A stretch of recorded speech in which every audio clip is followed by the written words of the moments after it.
ಬಾಬಾ, ಹಾಗಾದ್ರೆ ಈಗ ನಮ್ಮ ಮುಂದಿನ ದಾರಿ ಏನು? ಸೃಷ್ಟಿಯ ರಹಸ್ಯವನ್ನ ಭೇದಿಸೋ ಶಕ್ತಿ ಈ ಭೈರವ ಬಾಬನಿಗೆ ಕರತಲ ಮಲಕವಾಗಿದೆ. ಅಂಥದ್ರಲ್ಲಿ ಆ ನಾಗಿಣಿ ಎಲ್ಲಿದ್ದಾಳೆ ಅನ್ನೋದನ್ನ ತಿಳ್ಕೊಳಕ್ಕಾಗೋದಿಲ್ವಾ?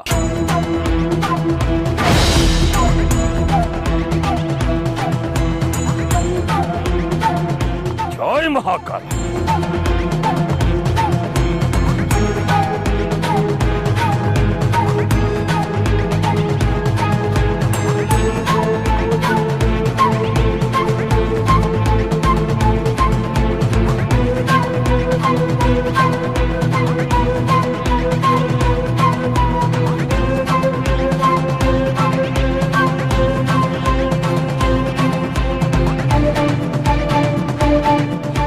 जय महाकाल।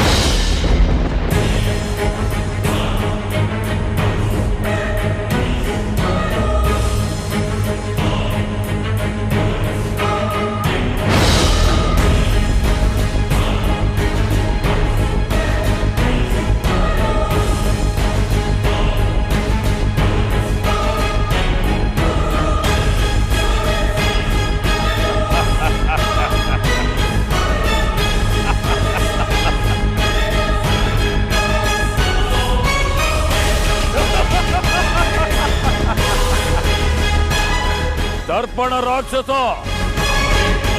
ಆ ನಾಗ ನಾಗಿಣಿ ಎಲ್ಲಿದ್ದಾರೆ ಅಂತ ನನಗೆ ಈ ಕ್ಷಣಕ್ಕೆ ಗೋಚರವಾಗಬೇಕು.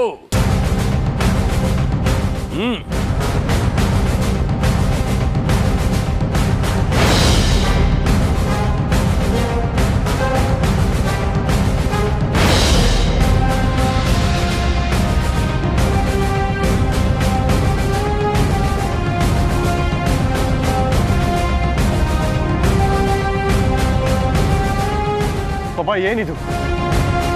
ಅವರಿಬ್ರು ಎಲ್ಲೂ ಕಾಣಿಸ್ತಾನೆ ಇಲ್ವಲ್ಲ?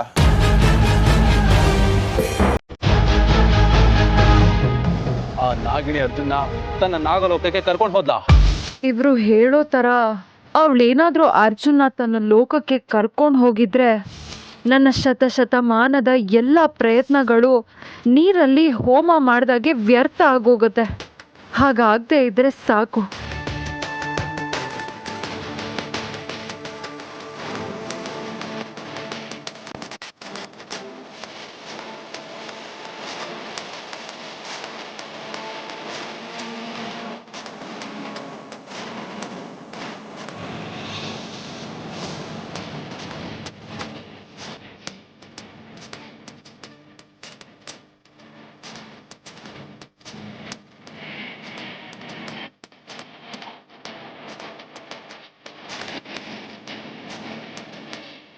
ಸದ್ಯ ನಮ್ಮ ಅರ್ಜುನ್ ಎಲ್ಲೂ ಹೋಗಿಲ್ಲ, ಇಲ್ಲೇ ಇದ್ದಾನೆ. ನನಗೀಗ ಸಮಾಧಾನ ಆಯ್ತು ಬಾಬಾ. ನೀವಿಬ್ರು ಆಶ್ರಯಿಸಿರೋದು ಈ ಭೈರವ ಬಾಬನ್. ಅಷ್ಟು ಸುಲಭವಾಗಿ ನಾನು ನಿಮ್ಮನ್ನ ಬಿಟ್ಕೊಡೋದಿಲ್ಲ ಬಾಬಾ. ಆ ನಂಬಿಕೆ ನಮಗೂ ಇದೆ ಬಾಬಾ. ಆದ್ರೂ ಮನಸ್ಸಿನ ಯಾವುದೋ ಒಂದು ಮೂಲೆಯಲ್ಲಿ ಅಳ್ಕೋನೋದಿದ್ದೇ ಇರುತ್ತಲ್ವಾ?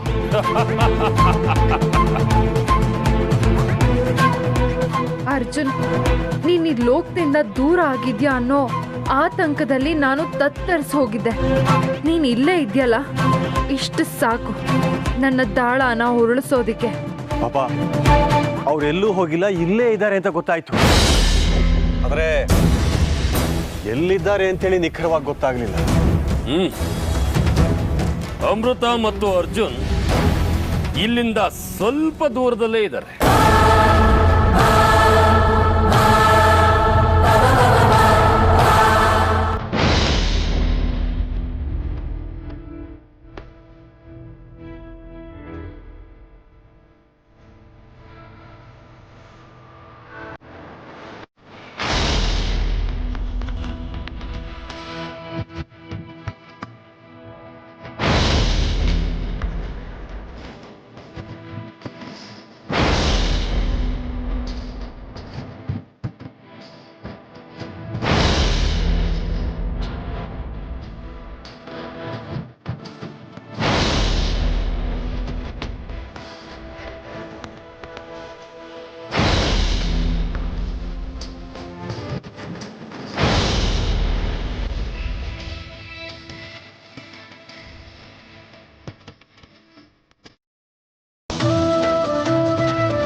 ಪರಮೇಶ್ವರ, ಅಮೃತ ಅವರು ಏನು ಬೇಡ್ತಾ ಇದ್ದಾರೆ ಅನ್ನೋದು ನನಗೆ ಗೊತ್ತಿಲ್ಲ.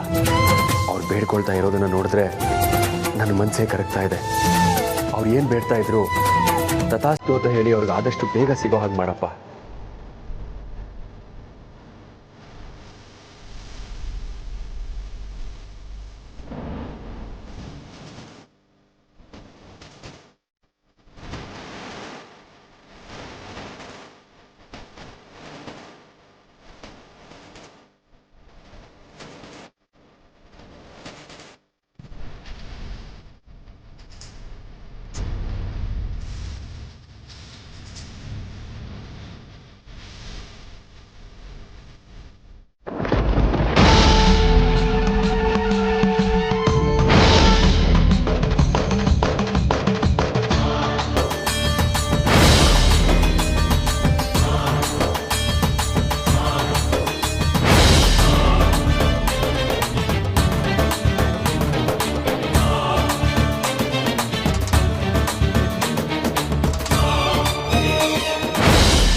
ಇದರಲ್ಲಿ ಯಾವ ಅನುಮಾನನೂ ಇಲ್ಲ.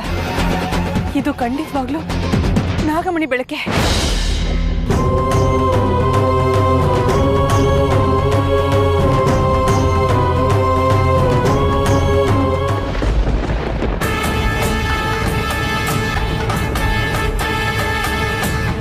ಅಂದ್ರೆ ನಾಗಮಣಿ ಅರ್ಜುನ್ ಒಳಗಡೆ ಇದೆಯಾ?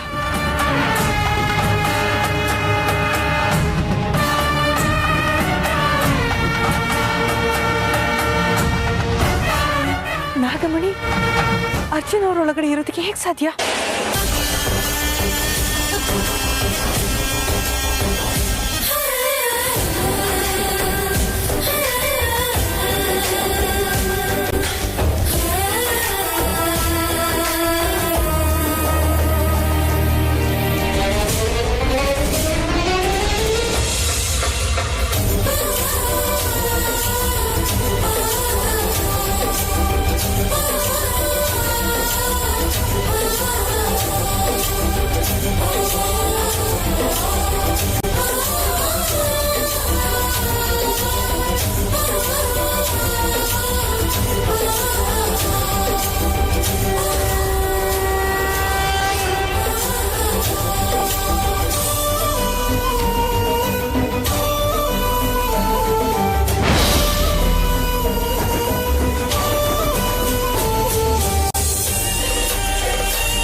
ಅಮೃತ ಅವರೇ, ಬೆನ್ನಿಂದ ನಿಂತು ಏನು ನೋಡ್ತಾ ಇದ್ದೀರಾ? ಏನಿಲ್ಲ ಅರ್ಜುನ್ ಅವರೇ.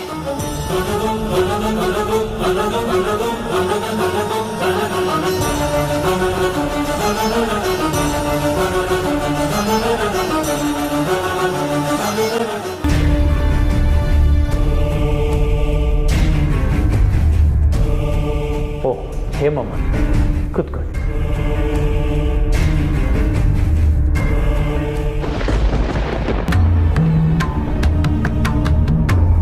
ಯಾಕೆ ನಿಮ್ಮ ಮುಖ ಬಾಡ್ದಾಗಿದೆ?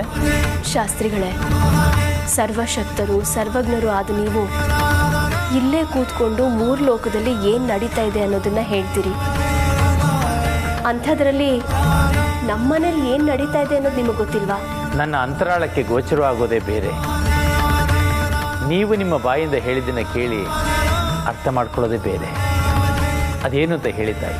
ಅರ್ಜುನ್ ನಮ್ಮ ಮನೆ ಕರ್ಕೊಂಡು ಹೋಗಿ 2 ದಿನ ಆಯಿತು. ಅವನು ಎಲ್ಲಿದ್ದಾನೆ, ಹೇಗಿದ್ದಾನೆ ಅನ್ನೋದೇ ಗೊತ್ತಿಲ್ಲ ನನಗೆ.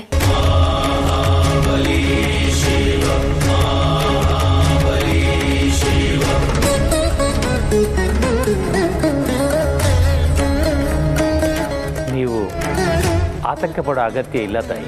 ಏನ್ ಶಾಸ್ತ್ರಿಗಳೇ, ನನ್ನ ಮಗ ಕಾಣದೇ ಇದ್ರೆ ಆತಂಕ ಪಡದೆ ಆನಂದ ಪಡೋಕ್ಕಾಗತ್ತಾ? ಅವನು ಇರಬೇಕಾದ ಜಾಗದಲ್ಲಿ ಇರಬೇಕಾದವ್ರ ಜೊತೆಯಲ್ಲಿ ಸುರಕ್ಷಿತವಾಗಿದೆ. ನಿಮ್ಮ ಗೂಢಾರ್ಥದ ಮಾತುಗಳು ನನಗೆ ಅರ್ಥ ಆಗೋದಿಲ್ಲ ಶಾಸ್ತ್ರಿಗಳೇ. ಮೊದಲೇ ನನಗೆ ಆ ಮಣಿ ಮೇಲೆ ಅನುಮಾನ ಇದೆ. ಅವಳು ಯಾವುದೋ ಮಾಯಾವಿ ವಿದ್ಯೆನ ಕಲ್ತ್ಕೊಂಡ್ಬಂದು ನಮ್ಮ ಮನೆ ಸೇರಿಕೊಂಡು ಅರ್ಜುನ ನಮ್ಮ ಮನೆಯಿಂದ ದೂರ ಮಾಡಬೇಕು ಅಂತ ಇದ್ದಾಳೆ. ಬೇರೆ ಲೋಕದ ಜೀವಿಗಳೆಲ್ಲ ಅವ್ರು ಅಂದ್ಕೊಂಡಿದ್ದೆಲ್ಲ ಅಂದ್ಕೊಂಡಾಗೆ ಆಗಿದ್ದಿದ್ರೆ ಮನುಷ್ಯರಿಗೆ ಯಾಕೆ ಆ ಅಖಿಲಾಂಡೇಶ್ವರನ ಮೇಲೆ ಭಯ ಭಕ್ತಿ ಇರ್ತಿತ್ತು ಹೇಳಿ? ಅವಳು ನಿಮ್ಮ ಮಗನ್ನ ಬೇರೆ ಲೋಕ ಕರ್ಕೊಂಡು ಹೋಗಬೇಕು ಅಂತ ಪ್ರಯತ್ನ ಪಟ್ಟು ವಿಫಲ ಆಗಿದ್ದಾಳೆ.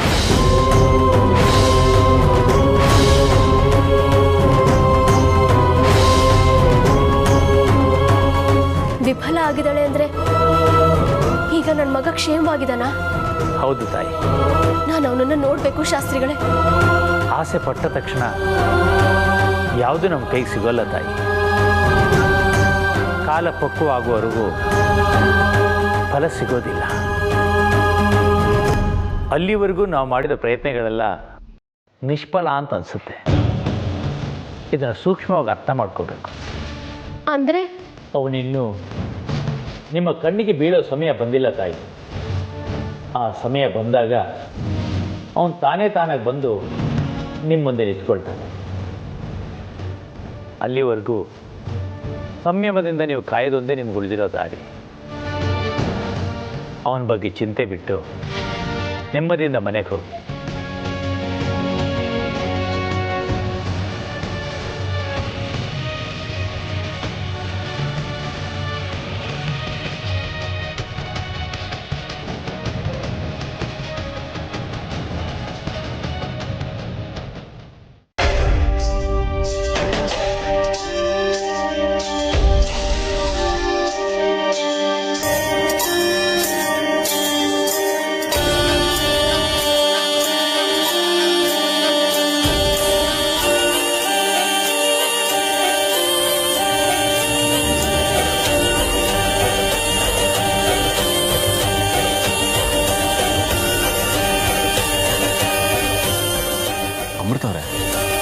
ಯಾಕೆ ಹೀಗಿದ್ದೀರಾ?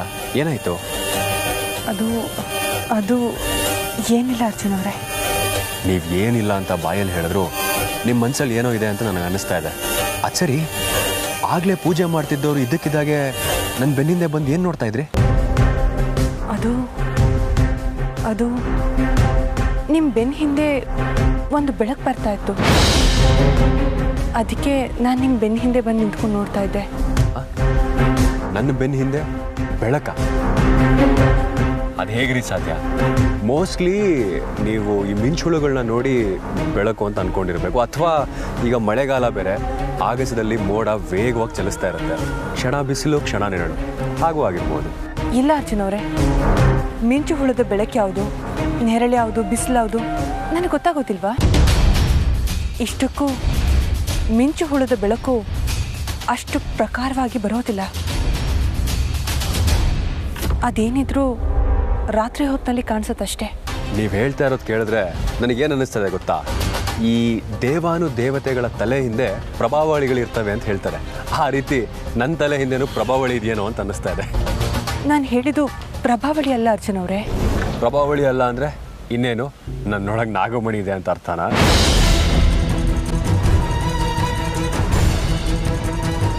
ಅಥವಾ ಯಾವುದಾದ್ರೂ ದೈವಿಕ ಶಕ್ತಿ ಇದೆ ಅಂತಾನ? ರೀ ಅಮೃತ ಅವರೇ, ತಮಾಷೆ ಮಾಡೋದಕ್ಕೊಂದು ಲಿಮಿಟ್ ಬೇಡವಾ?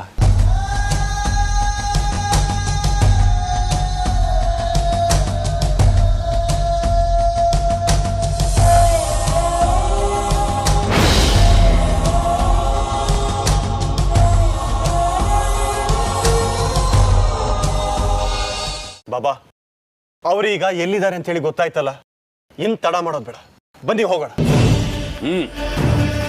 ಬೇಟೆ ಕಂಡ ಮೇಲೂ ಸುಮ್ಮನಿರೋದು ಬೇಟೆಗಾರನ ಲಕ್ಷಣ. ನಡೀರಿ. ತಾಯಿ ಮಹಾಕಾಲ. ಬಾಬಾ,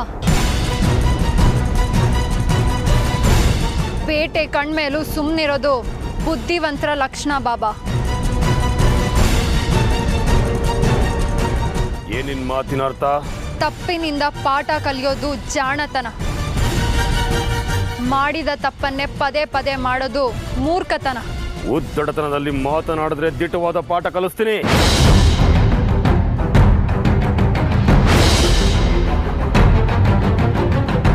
ಇರೋದನ್ನ ಇದ್ದಾಗೆ ಹೇಳಿದ್ರೆ ಕೆಂಡದಂತ ಕೋಪ ಅಂತಾರಲ್ಲ, ಇದನ್ನೇ. ನಾಗಮಣಿನ ಪಡೆಯೋದಕ್ಕೆ ಅಂತ ಹೋಗಿ ಎಷ್ಟು ಸತಿ ಸೋತಿದ್ದೀರಾ ಯೋಚನೆ ಮಾಡಿ.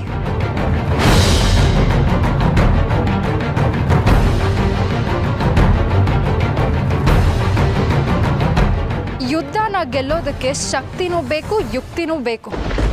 ನೀವು ನಿಮ್ಮ ಶಕ್ತಿನ ಮಾತ್ರ ನಂಬಿ ಹೋಗ್ತಾ ಇದ್ದೀರಾ. ಮತ್ತೆ ಸೋಲೋ ಆಸೆನಾ?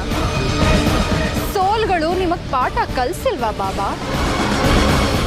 ನೀನು ನನ್ನ ಶಕ್ತಿ ಬಗ್ಗೆನೇ ಅನುಮಾನ ತೋರಿಸ್ತಾ ಇದೀಯಾ? ನನ್ನ ಶಕ್ತಿ ಏನಂತ ತೋರಿಸ್ಲಾ? ನಿಮ್ಮ ಶಕ್ತಿನ ನನ್ನ ಮೇಲೆ ಪ್ರಯೋಗಿಸಿದ್ರೆ ಅದರಿಂದ ಆಗೋ ಉಪಯೋಗ ಆದ್ರೂ ಏನು ಬಾಬಾ? ಒಲೆ ಮುಂದೆ ಉತ್ತರನ ಪೌರುಷ ಅನ್ನೋ ಹಾಗೆ ನಿಮ್ಮ ಶಕ್ತಿನ ನನ್ನ ಮೇಲೆ ಪ್ರಯೋಗಿಸ್ಬೇಡಿ ಬಾಬಾ. ಅದನ್ನ ಉಳಿಸ್ಕೊಳ್ಳಿ. ಮುಂದೆ ನಾಗಮಣಿನ ಪಡಿಬೇಕು ಅಂದ್ರೆ ನಿಮಗೆ ಆ ಶಕ್ತಿ ತುಂಬಾ ಅವಶ್ಯಕತೆ ಇದೆ. ಮಾತುಗಳು ನೇರವಾಗಿರ್ಲಿ. ಕೋಪ ಮಾಡ್ಕೋಬೇಡಿ ಬಾಬಾ, ಸಮಾಧಾನವಾಗಿ ನನ್ನ ಮಾತನ್ನ ಕೇಳಿ. ಇಲ್ಲಿ ಗೆಲ್ಲೋದಷ್ಟೇ ಮುಖ್ಯ, ನಾಗಮಣಿನ ಪಡೆಯೋದಷ್ಟೇ ಮುಖ್ಯ.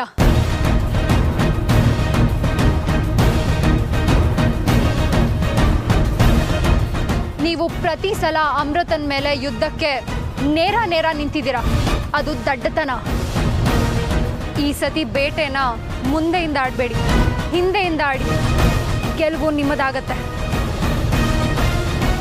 ಹಿಂದೆಯಿಂದ ಬೇಟೆನ ಯಾರು ಆಡಿದ್ರು, ಯಾವ ಉದ್ದೇಶಕ್ಕೆ ಆಡಿದ್ರು ಅಂತ ಬೇಟೆಯಿಂದ ಬಲಿಯಾದ ಬಲಿಪಶುಗೆ ಗೊತ್ತಾಗ್ಲೇಬಾರ್ದು. ಏನ್ ಹೇಳ್ತಾ ಇದೀಯ ನೀನು? ನಾನು ಕಲ್ತಿರೋ ಕ್ಷುದ್ರ ಶಕ್ತಿನ ನಾನು ನಿಮಗೆ ಹೇಳ್ಕೊಡ್ತೀನಿ. ಅದನ್ನ ಉಪಯೋಗಿಸ್ಕೊಂಡು ಇಲ್ಲಿಂದಾನೇ ಅಮೃತನ ಮೇಲೆ ದಾಳಿ ಮಾಡಿ. ಆಗ ಗೆಲುವು ಖಂಡಿತ ನಿಮ್ಮದಾಗತ್ತೆ. ನಿಮ್ಮ ಮಹಾದಾಸೆನೂ ನೆರವೇರುತ್ತೆ.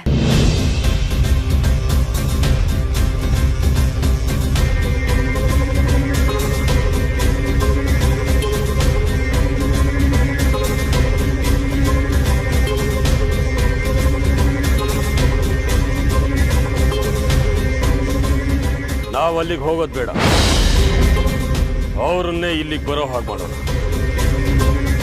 ಬನ್ನಿ.